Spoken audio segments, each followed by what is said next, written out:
우리의 예상보다도 훨씬 빠른 속도로 변화하고 있는 자본주의 사회. 특히 한국은 한강의 기적이라 불리는 고속 성장을 이어왔습니다.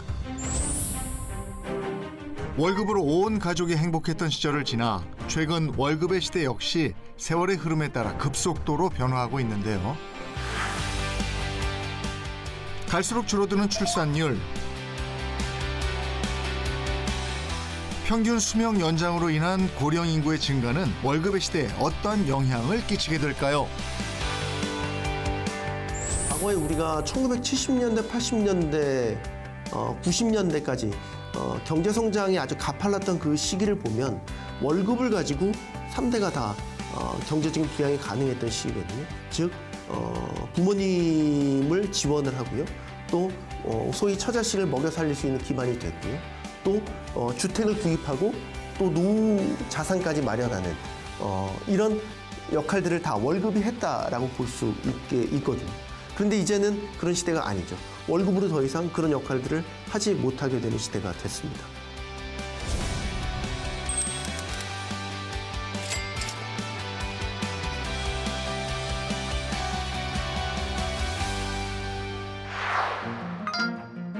고령화 문제가 글로벌 아젠다로 급부상하는 지금, 세계에서 가장 먼저 고령화 사회를 맞이한 일본. 1970년대부터 시작된 일본의 고령화 문제는 2006년 이미 초고령 시대로 진입한 이후 아직까지도 많은 사회 문제를 야기하고 있습니다.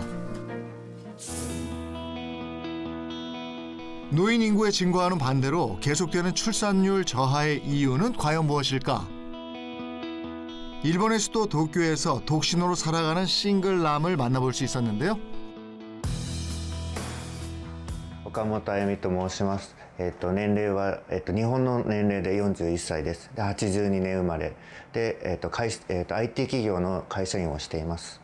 大学入る地方の大学だったので、高校卒業してからすぐ一人暮らしを始めました。 20년이 넘는 세월을 독신호로 살아온 아유미 씨.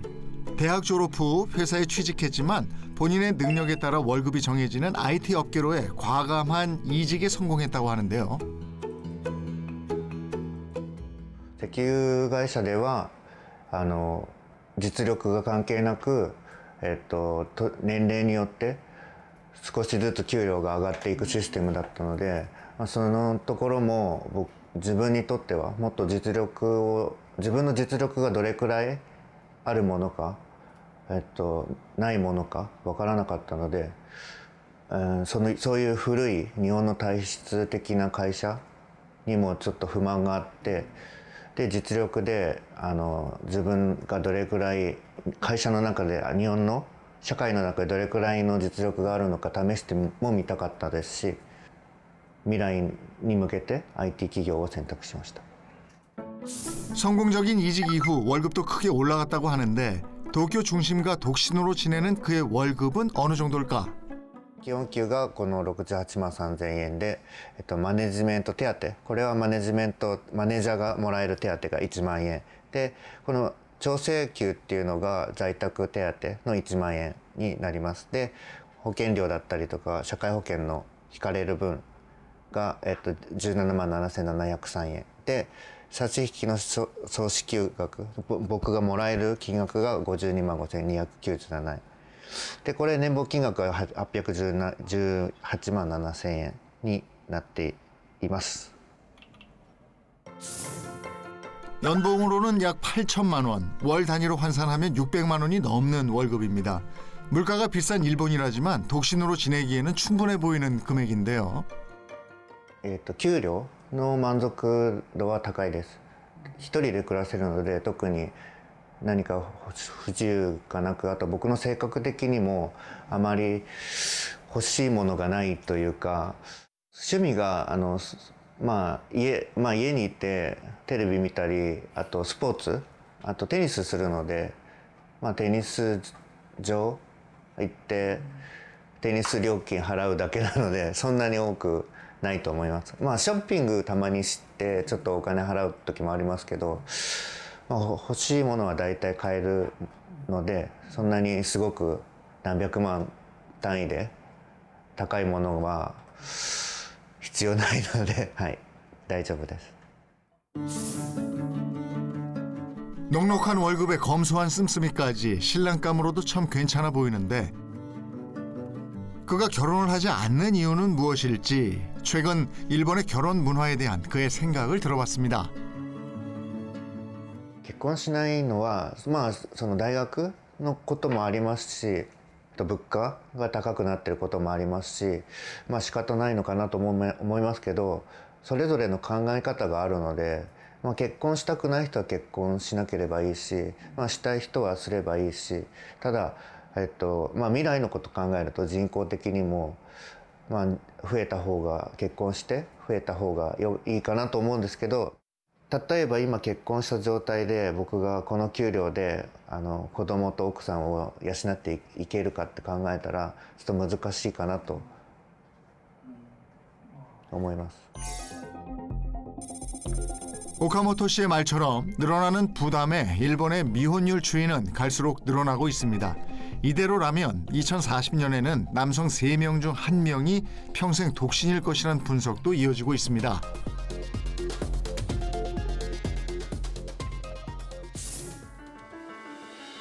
늘어나는 독신 인구로 인한 출산율의 감소는 일본의 경제를 고령화시키는 데도 일조했습니다. 특히 문제가 되는 건 역시나 일본의 생산성이었는데요. 今その成長率のトレンド、潜在成長率はずっと下がり続けてきているんですね。この10年間、いわゆるアベノミクスといったですね、積極的な経済政策、それから日本銀行の異例の金融緩和策をしておりますけども、実際の潜在成長率はずっと下がってきてまして、ゼロに近づいてきているという感じです。でこれを反転させるのは簡単ではないんですけども、簡単ではないんですけども、一つ重要なのはですね、やっぱり人口減少を食い止めると、出生率の低下を食い止めるような政策というのは重要で、これについては今年はですね、今の政権は少子化対策をですね、政策の柱に据えてます。ただ効果が出るかどうかはちょっとよくわからないということだと思います。 일을 할 젊은이는 줄어들고 고령은 은퇴가 이어지면서 생긴 노동력 부족의 악순환. 그래프에서 확인할 수 있듯 일본 노동력 공급 부족 전망은 그 숫자가 기하급수적으로 늘어나는 상황입니다.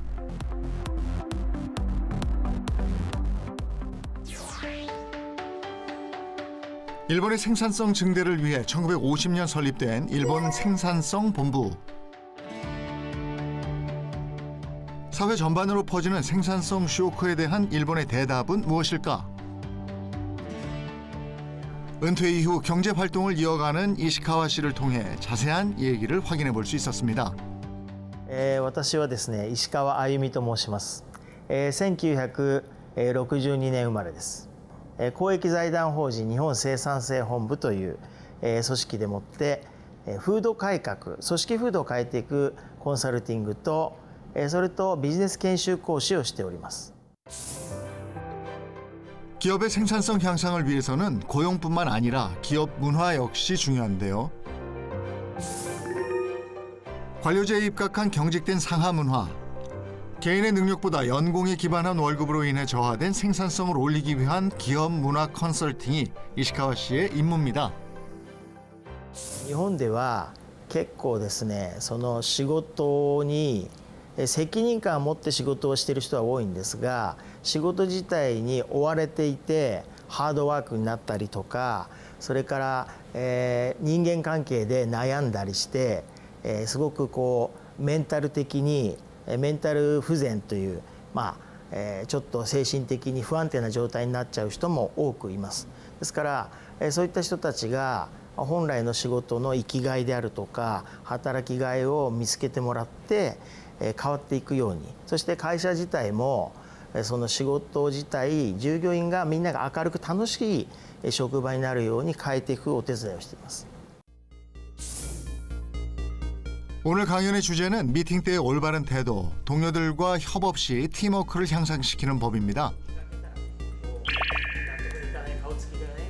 연차 많은 선배가 직접 전해주는 회사 생활 꿀팁, 그만큼 수강생의 반응도 뜨겁다고 합니다. 올해로 61세, 정년이 지났음에도 현업과 밀접하게 연결된 그에게서 일본 고령 노동 시장에 대한 이야기를 들어볼 수 있었는데요.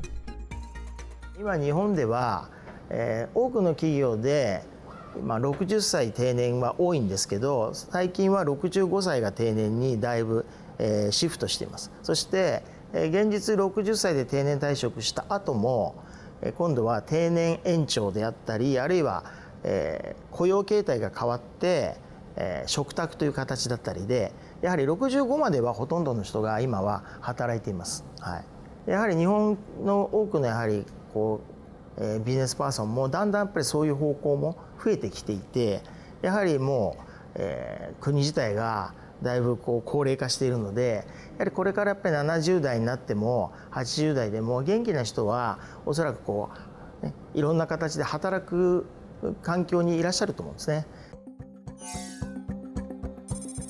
유연한 고령 근무제 변화를 통해 실제 일본의 고령 취업률은 19년 동안 계속해서 오르고 있습니다. 기업에 부담이 되는 정년 연장 대신 계속 고용이라는 걸 선택함으로 가능했다는 분석입니다.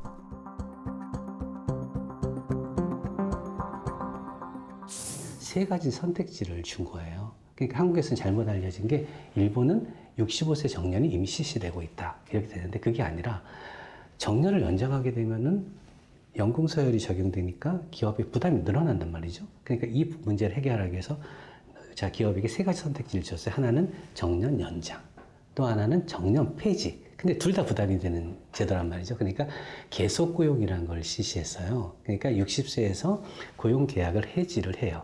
고용 계약을 해지를 하고 거기에서 다시 재계약을 맺는데, 이때는 축탁 사원이 되는 거예요. 비정규직이 되는 거예요. 그러면서 정부에서 발표한 거는 계속고용제도, 이 제도를 보급하기 위해서 임금에 대해서 어떠한 규제도 두지 않았어요. 그러다 보니까 고령자 임금 수준이 한 60세 때에 비해서 30%, 40%까지 이렇게 삭감된 경우도 많이 있었죠. 그러면서 이렇게 다양한 선택지를 제공했다는 게 일본의 고용제도의 고령자 고용 연장 제도의 큰 특징이었다고 할 수 있겠죠. 비단 월급뿐만이 아니죠. 점차 상실감이 커지는 고령들에게 있어 경제활동 참여가 주는 효과 역시 무시할 수 없었는데요. 정년 이후 새로운 고용 방식으로 다시 월급의 시대로 돌아온 이시카와 씨. 일본은 고령 월급의 시대를 새롭게 써나가고 있습니다. 自分が元気なうちはいろんな人を育てることだったり、それから社会をより明るくしたりとか、よりいろんな人が生き生きと働けるような環境を作ることに貢献したいという気持ちはありますね。でこれはやっぱり自分自身もそのことによって喜びも感じるし、生きがい働きがいがそこにも生まれてくるので、自分にとってもプラスだし、そういった人を多く作ること自体も世の中にとってすごくプラスになると思っているので、ですからそんなに自分としてはなんか昔の日本みたいにもうとにかくハードワークでずっとなんかもう寝ないで仕事をするとかっていうことじゃなく、楽しみもやりながら、そういった方向を目指してますね。 초고령화 사회를 맞은 일본이 다양한 정책을 통해 고령화 시대를 맞이하는 지금, 최근에는 한국의 경이적인 고령화 속도가 연일 뉴스 헤드라인을 달굽니다. 전 세계에서 가장 빠르게 고령화되어 가는 나라 한국. 2045년에는 전 세계 1위 고령사회가 될 것이라는 암울한 분석까지 이어집니다. 한국 고령사회 월급은 어떤 모습일까? 일산시의 한 아파트에서 경비원으로 일하는 장두식 씨를 만나봤습니다. 안녕하세요. 예, 반갑습니다. 저는 고양시 일산에 살고 있는 장두식입니다. 지금 현재 그 아파트에서 그 경비원으로 지금 근무하고 있습니다. 올해 그의 나이 70세, 경비원 일을 한 지도 어느덧 3년 차인데요. 오전 시간부터 순찰에 분주한 모습입니다.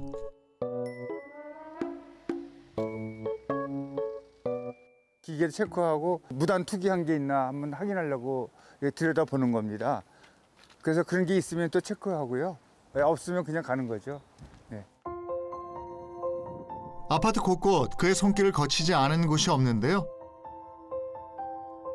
24시간 내내 입주민의 안전을 책임져야 하는 경비 업무. 적지 않은 연세에 힘드시진 않을까 걱정입니다.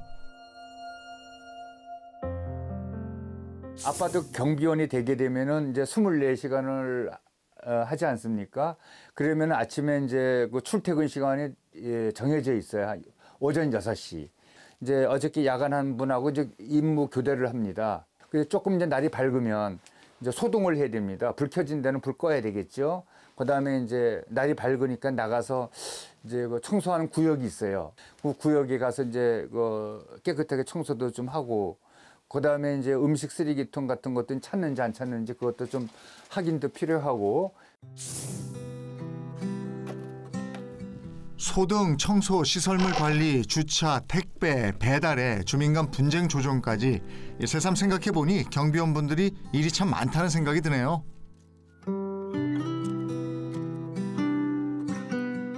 나이 70 넘어서 이렇게 그 경비원을 하다 보면은 규칙적인 생활을 하고 몸을 쓰기 때문에 사실은 그게 건강에는 참 최고입니다. 그래서 일부러 뭐 여유가 있는 사람들도 경비하려고 그냥 길을 쓰는 사람들도 많아요. 오히려 건강하게 지낼 수 있기 때문에 생활에 도움이 된다는 말씀을 주시지만 녹록치 않은 업무량인데요.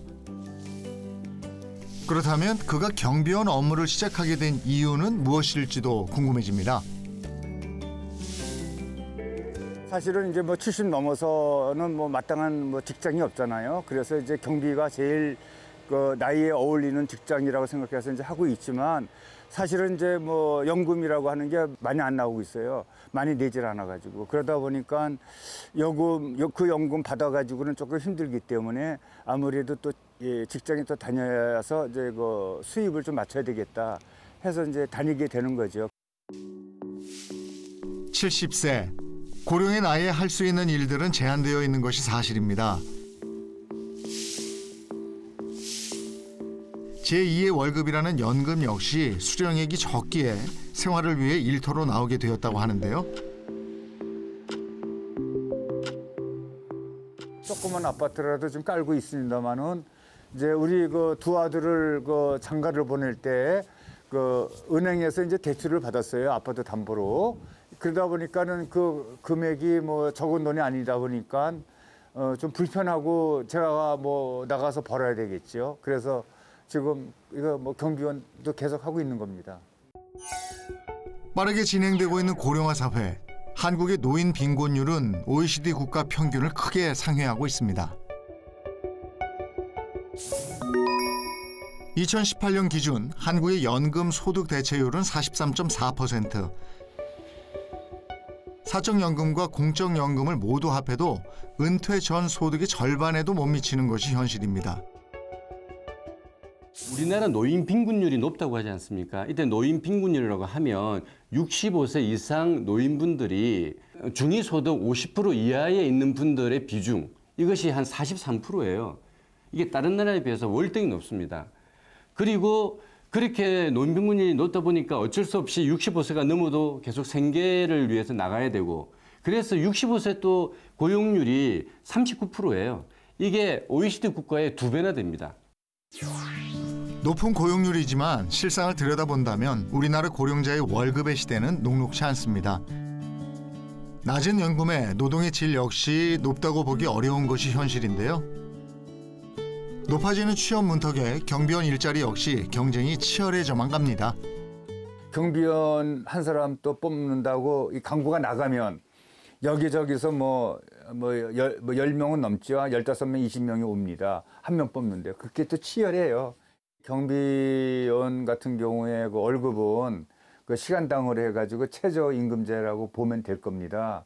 예, 뭐 보통 이제 뭐 다 아시잖아요. 한 200 가까이 정도 되지요. 네, 굳이 이제 그 액수를 얘기한다고 그러면요. 네. 장도식 씨가 받는 월급은 200만 원 남짓, 최저시급에 수렴하는 금액입니다. 여기에 더해 청년 취업자의 증가로 고령의 자리는 점차 줄어들고 있는 것이 현실인데요. 부족한 일자리에 근로의 질 역시 떨어질 수밖에 없습니다. 청년층과 고령층이 모두 일자리를 원하고 있지 않습니까? 청년층은 물론 아무래도 대기업과 공기업 쪽으로 취업을 이제 하려고 하지만 고령층도 좀 나은 일자리를 찾기 위해서 많은 노력을 하고 있습니다. 그래서 고령층과 청년층이 그 일자리가 충돌할 수도 있고 그렇기 때문에 그걸 상생을 하기 위해서는 우선의 임금 피크제 같은 임금 체계 개편이 필요하다는 생각이 들고요.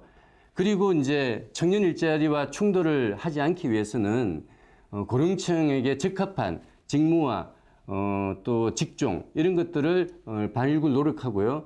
또 그러한 쪽으로 보내기 위해서 직업 전환과 직업 훈련 같은 정부의 지원이 필요하다고 생각합니다.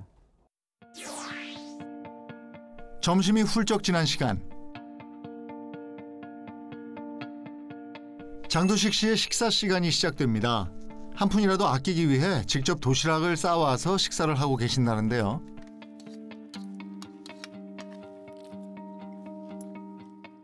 요즘에 뭐 이거 물가도 뭐 많이 올랐다고 그러잖아요. 또 나가서 애식하면은 또 그 비용도 또 만만치가 않아요. 그리고 또 여기서 이렇게 먹는 게 또 편해요. 예, 그래서 도시락을 싸갖고 온다든지 아니면 전기밥통이 있어서 예, 전기밥솥으로 밥을 해서 이렇게 먹을 때도 예, 많지요. 나가서 먹으려면 또 번거롭고 물론 돈도 아끼는 그런 부분도 있겠죠. 우리네 부모님처럼 검소함이 항상 몸에 배어있는 모습입니다. 그때 어르신들이 대부분 그렇듯이 장두식 씨 역시 젊은 시절 군인을 시작으로 다양한 산업을 오가며 성장기 대한민국을 일으킨 세대의 한 축으로 살아온 역사의 산 증인인데요.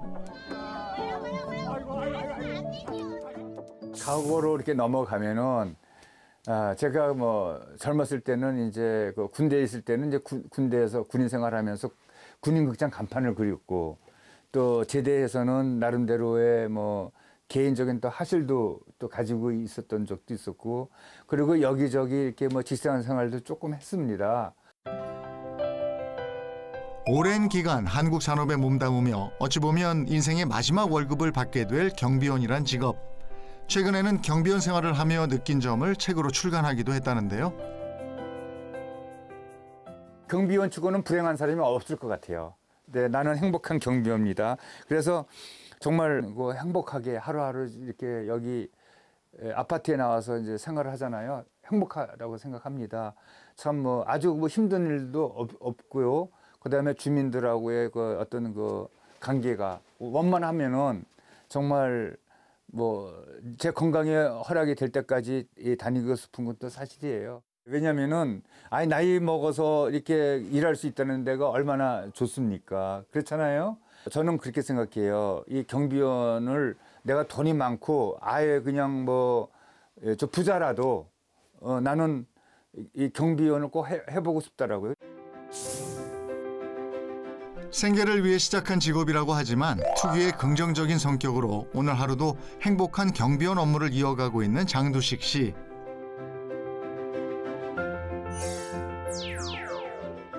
하지만 아직까지 대부분의 고령자들은 퇴직 이후 경제활동에 참여하기 어려운 것이 현실입니다. 일반 시민들이나 청년들의 시각에서는 이 노인들이 뭐 숙련도 없고 이렇게 생각을 하지 않습니까? 하지만 우리 고령자, 이 베이비붐 세대 또 고령자분들은 한국 경제를 정말 이끌어온 숙련 노동자들이기 때문에 조금만 훈련을 시켜도 굉장히 생산성을 낼 수 있다는 거예요. 그래서 이런 점을 사회 전체가 인식을 해서 그 고령자분들이 그 직업 훈련을 통해서 조금 더 나은 일자리, 그걸 통해서 빈곤을 극복할 수 있도록 그렇게 우리 노인을 보는 시각을 달리해야 된다고 생각을 합니다. 대한민국 성장의 역사를 이끌어온 고령에 대한 인식 제고가 그만큼 중요해지는 시점인데요. 양천구의 한 스튜디오. 백발의 노신사들이 한자리에 모였습니다. 훤칠한 키에 독특한 헤어스타일까지. 어딘가 묘한 분위기를 풍기는 이분들은 바로 시니어 아이돌 백발소년단의 5 멤버들입니다. 오랜만에 회포를 푸는 것도 잠시 본격적인 연습이 시작됩니다.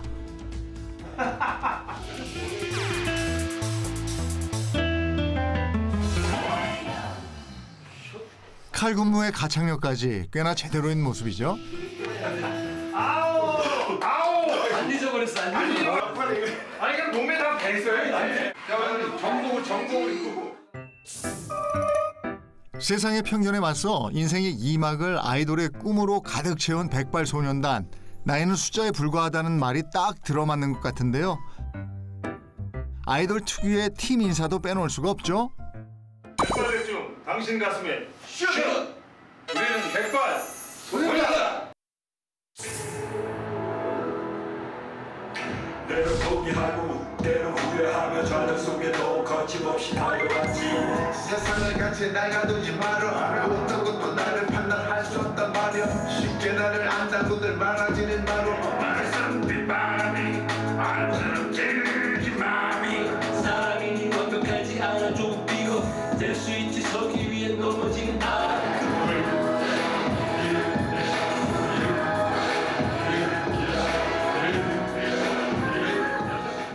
멋진 인생은 데뷔곡, 드림 샤우트라는 곡은 대표곡 이렇게 되어 있습니다.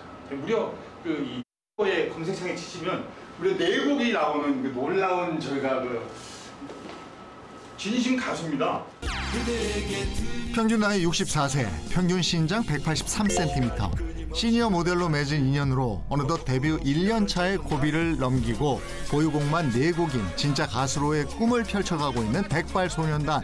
아이돌 그룹에서 볼 수 있는 파트 분배 역시 완벽한 모습입니다. 저는 백발소년단의 리더를 맡고 있는 활동명 제논, 일반명 정초신입니다. 저는 이제 한 28년째 충무로에서 영화 감독을 하고 있습니다. 백발소년단의 리드 보컬을 맡고 있는 어쩌다 마청 로운입니다. 현재 경기도 군포시에서 감자탕집을 30년째 운영해오고 있습니다.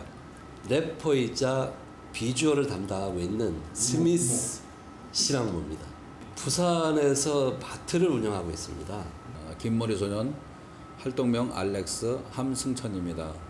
저는 모 자동차 회사에 33년간 근무하다 정년퇴직을 해서 제2의 인생을 살고 싶어 여기에 도전하고 있습니다. 파워댄스 주짱입니다. 본명은 주창현입니다.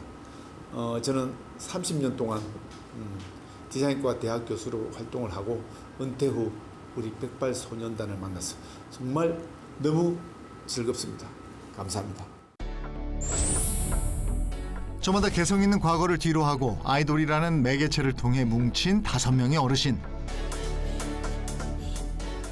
저희가 워낙 이제 각기 다른 일들을 하고 계신 분들이 모여서 하다 보니까 각각의 멤버들의 이야기도 하나의 스토리가 되시는 분들인데 이렇게 모여서 함께 가고 그다음에 저희가 이렇게 모여서 만들어낸 게 어찌 보면 굉장히 운이 좋은 거죠. 저희가 모두 다 이 세상에서 사라지더라도 그 노래는 남아서 백발소년단이라는 이 2022년도에 탄생한 세계적인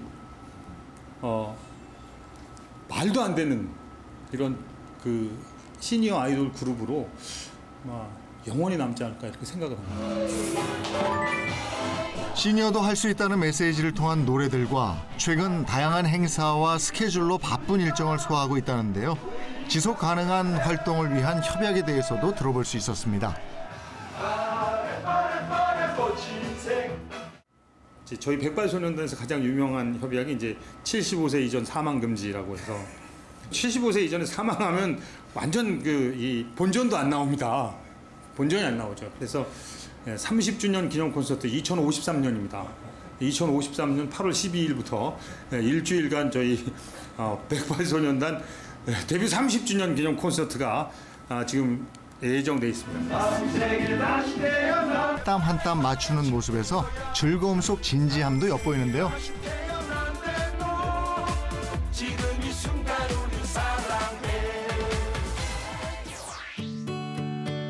서울 마포구의 아파트.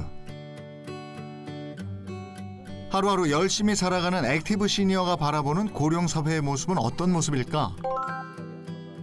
30년이 넘는 세월 동안 월급 생활을 이어온 댄서 주짱 그리고 백보컬 담당 알렉스에게 자세한 이야기를 들어볼 수 있었습니다. 연성대학교에서 1988년부터 2018년까지 한 31년간 대학 교수로 한 30년간 근무를 하고 좀 명예퇴직을 했습니다. 댄스와 랩의 이미지와는 다르게 오랜 기간 학계에 몸담았다는 주창현 씨. 이게 제가 학교 다닐 때 있던 신분증입니다. 이때는 이제 2023년까지 올해 8월 31일까지로 되어 있었는데 제가 먼저 명퇴를 했죠. 2009년도인데도 머리가 거의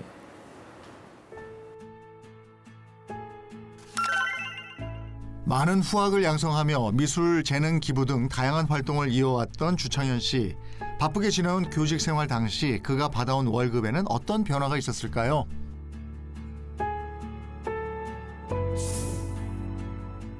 세월의 흔적이 묻어있는 그 시절 월급 명세서를 바라보는 주창현 씨의 눈빛이 많은 걸 이야기해주고 있는데요. 제가 이제 1988년도 들어갔을 때는 제 기억으로는 한 70만 원 월급이, 그래서 대기업에 비하면 별로 안 됐어요. 그때 사실 대기업은 훨씬 더 많이 받았거든요. 그래서 아유, 얼마 안 되는구나 막 이러고 있었다가 한 2년 후에 그 이제 계좌이체로만 되고 그 봉투만 주더라고요.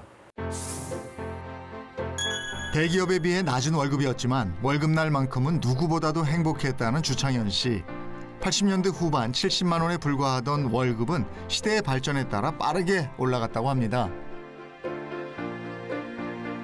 원천 징수를 보니까 95년에 연봉이 2,500이었네요. 1995년.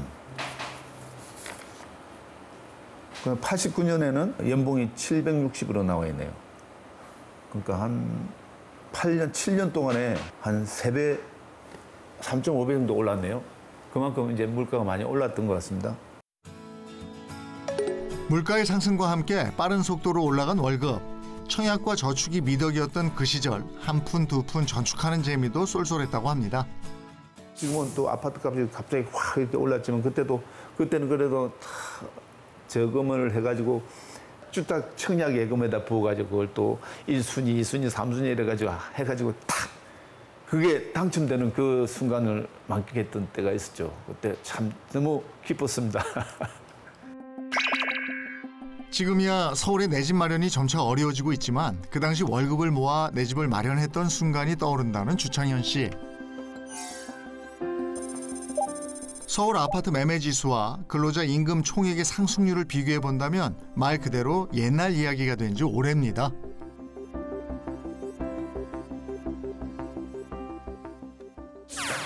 (30년) 동안 회사에 근무했다는 알렉스 함승천 씨의 경우는 어땠을까요? 88년 1월 달에 모 자동차 회사에 공채로 입사하게 됐습니다. 88년도에는 우리나라 자동차 대수가 100만 대가 안 됐습니다. 그때가 마이카 부흥이 일어날 때쯤이었습니다. 우리 대한민국이요. 80년대 자동차 보급이 활성화되며 시작된 마이카 시대. 일가정 일자동차가 빠르게 확산되는 산업 변화의 시기를 겪으며 함승천 씨 역시 그 누구보다도 열심히 일했다고 회상합니다. 자동차 회사가 물건을 어쨌든 팔아야지, 만들고 팔아야 수익이 창출될 거 아닙니까? 사장님도 영업사원이고 다 영업사원이에요. 누구든지 차를 팔아야지만 또 하니까 88년도에는 우리나라 자동차 대수가 100만 대가 안 됐습니다. 80만 대로 제가 기억을 하는데 길에다가 대로변에다 차를 세워도 딱지 뭐 과태료 붙이는 게 없을 정도로 너무너무 좋았어요. 불법 주차를 해도 딱지를 떼지 않았던 그때 그 시절. 모두가 부러워하는 자동차 회사에서 일하며 높은 급여를 받았다고 하지만 퇴직 이후 급격히 줄어든 소득에 힘겨운 시절도 있었다고 이야기하는데요.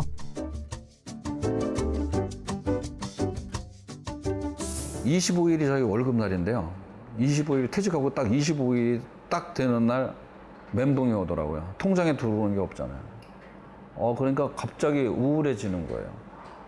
그리고 보너스가 저희가 800%인데 보너스가 2달에 한 번씩 들어오고 명절 2번 때 이렇게 들어오는데 그게 자꾸 생각이 나는 거예요.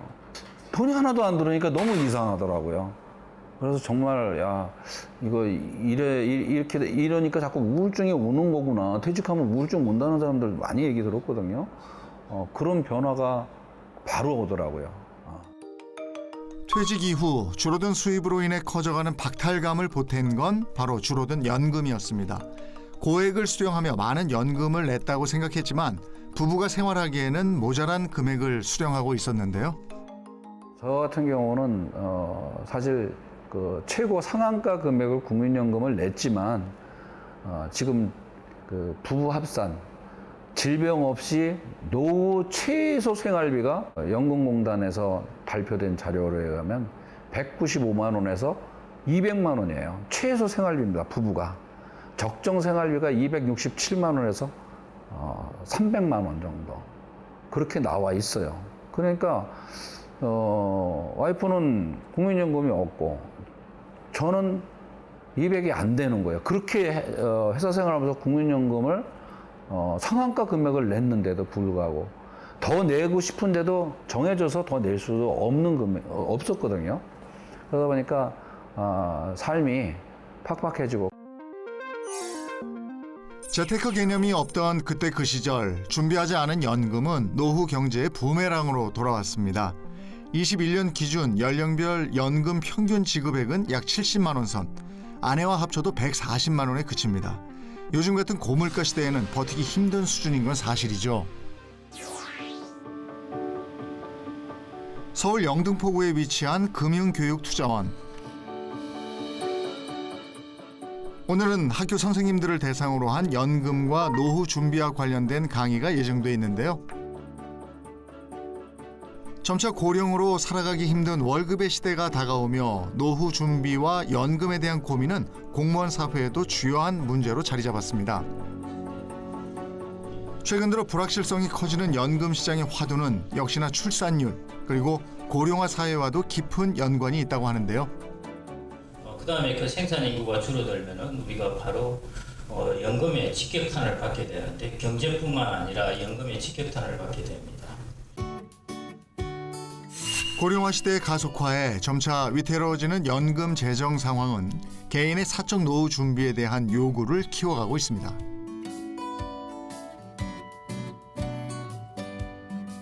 여하튼 지금 현재로서는 뭐 국민연금뿐만 아니라 공무원 연금은 이미 뭐 매년 7조 정도 뭐 이렇게 적자를 내고 있고요.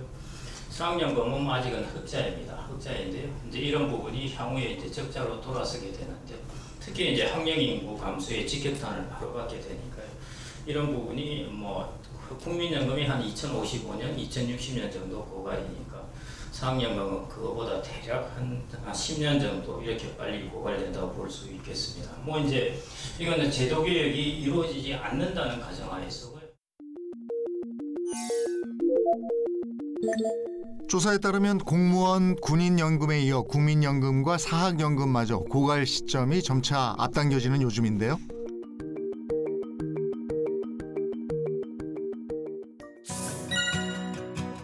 월급은 늘 제자리인데 고령 일자리는 점차 치열해지고 연금은 낮아집니다. 이제는 개인의 노후 준비는 선택이 아닌 필수로 자리 잡아가고 있습니다.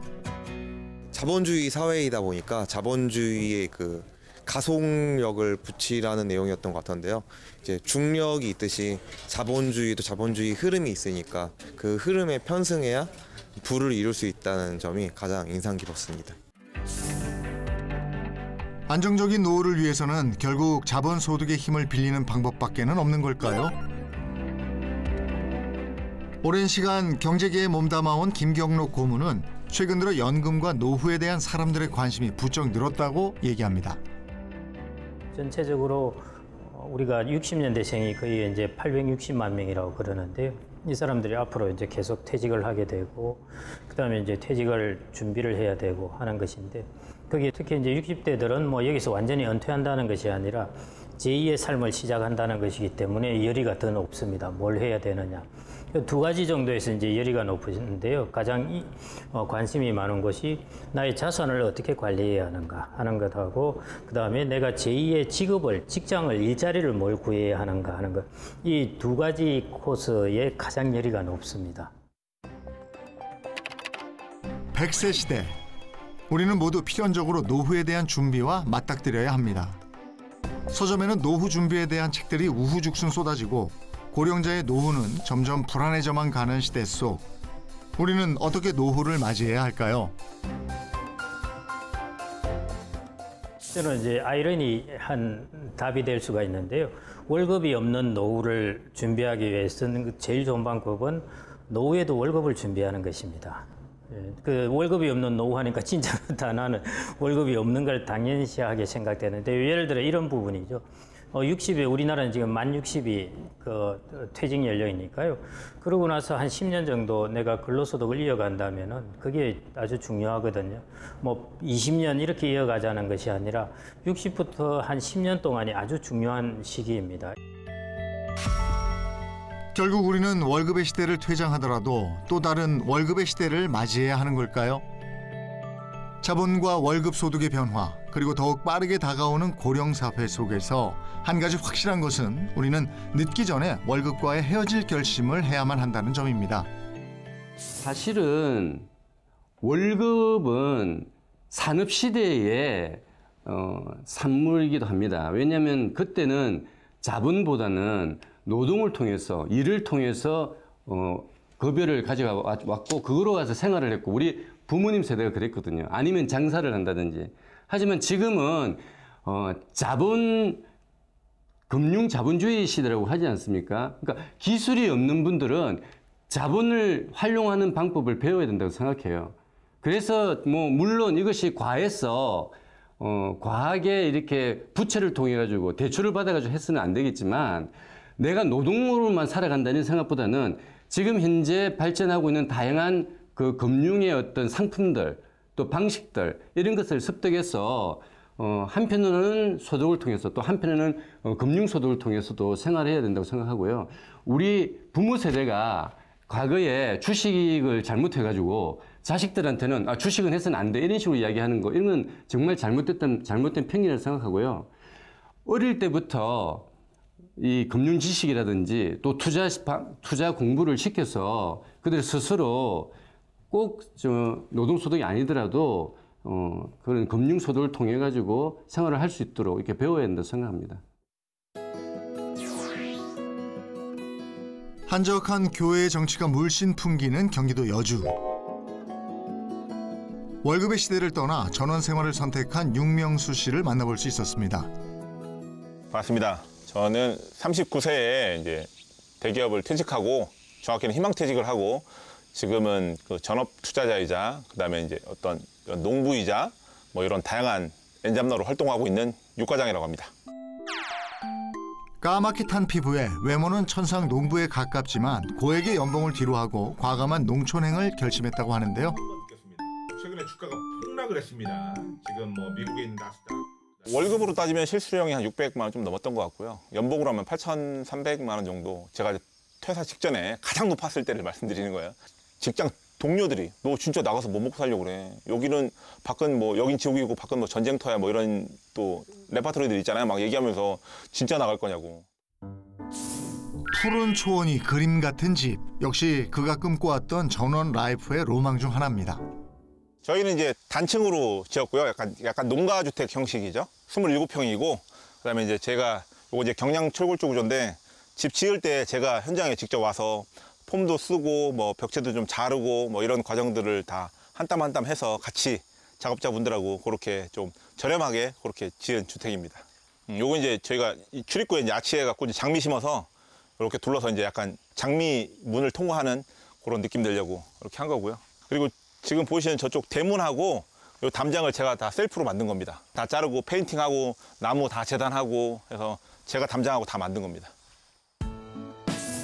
꿈꿔왔던 전원생활, 아늑한 보금자리를 만들기 위해 집 곳곳에는 그의 땀이 고루 배어 있었습니다. 건축기술 역시 귀농 이후 대부분 배워서 만들었다고 하는데요. 그리고 저 이제 텃밭인데 지금 다 풀밖에 안 보이시죠? 파란 거니까. 네, 이 안에 지금 들깨가 다 심겨 있는 겁니다, 여러분들. 근데 다 풀밖에 안 보일 거예요. 저희는 이제 제초제나 이런 걸 사용 안 하기 때문에 이쪽은 이제 고추 2줄. 고추가 빨갛게 익은 게 보이시죠? 낭만적인 전원생활이라고 해도 농사일이 빠지면 섭하죠. 오늘은 봄과 여름 내 길러온 고추 수확하는 날. 땀 흘려 지은 농사, 수확의 기쁨을 제대로 누리고 있는 모습인데요.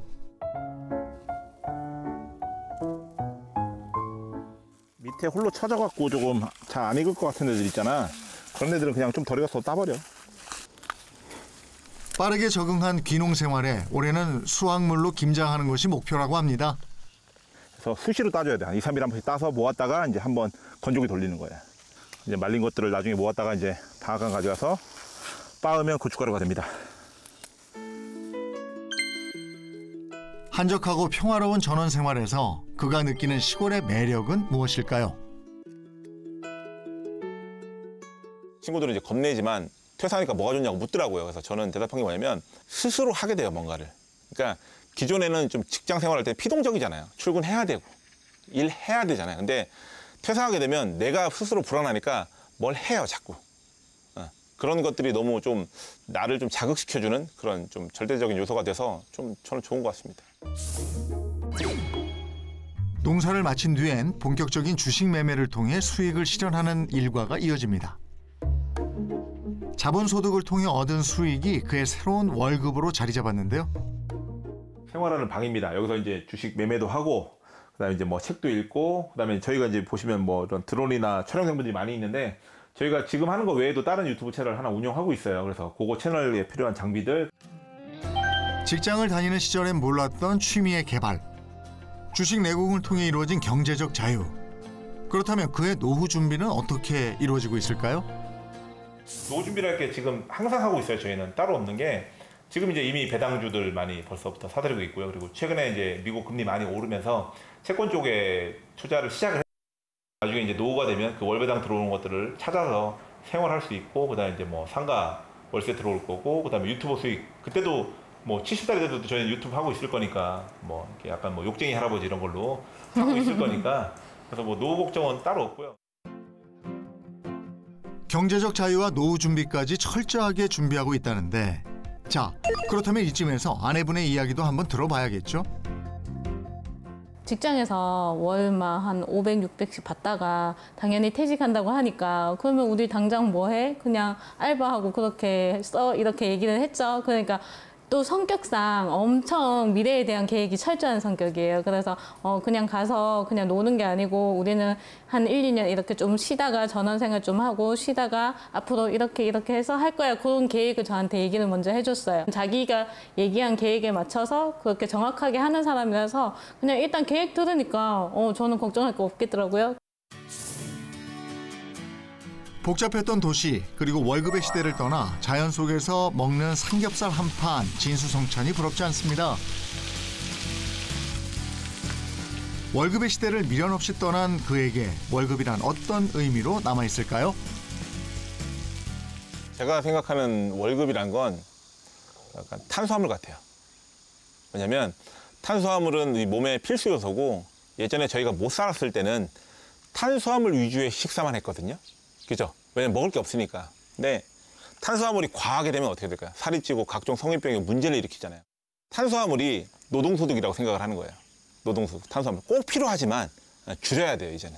줄이고 이제 앞으로 자본소득이라고 하죠. 자본소득. 저희가 투자를 하거나 사업을 하거나 하는 자본소득이나 사업소득 쪽을 좀 많이 생각을 하시고 조금 키워가셔야 되는 그런 좀 상황이 아닐까. 그래서 제가 생각하는 봉급은 탄수화물이다.